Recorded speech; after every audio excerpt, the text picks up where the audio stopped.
4 సువార్తలలో mark సువార్త మొదటిగా రాయబడింది. ఇది రాసిన జాన్ మార్కు గురించి చాలా మందికి తెలియదు. ఈయన బర్నబాకు దగ్గర బంధువు, పేతురుకు సన్నిహితుడు. ఈయన సువార్త పరిచర్యకు పనికి రాడని ఒకప్పుడు పౌలు నిరాకరించాడు. పౌలు, బర్నబా మొదటి సువార్త ప్రయాణంలో మార్కుని వెంటబెట్టుకుని వెళ్తారు. అయితే జాన్ మార్కు వారిని మధ్యలోనే విడిచిపెట్టి ఇంటికి వెళ్ళిపోతాడు. రెండవసారి సువార్త ప్రయాణంలో బర్నబా మార్కును తీసుకుని వెళ్దామన్నప్పుడు పౌలు నిరాకరించాడు. అయితే బర్నబా అతనికి రెండవ అవకాశం ఇవ్వాలని అతన్ని వెంటబెట్టుకుని సువార్త పరిచర్య చేశాడు. బర్నబాస్ పేరుకు అర్థం సన్ ఆఫ్ ఎంకరేజ్మెంట్. పేరుకు తగినట్లే మార్కుని ప్రోత్సహించి అతనిలో మార్పు రావడానికి అవకాశం ఇచ్చాడు.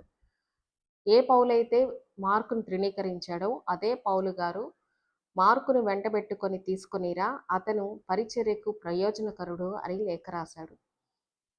ఒక్క తప్పుతో ఎవరి జీవితాన్ని మనం తీర్పు చేయకూడదు. బర్నబాలా ప్రోత్సహించాలి, మార్కు వలె మార్పు రావచ్చు.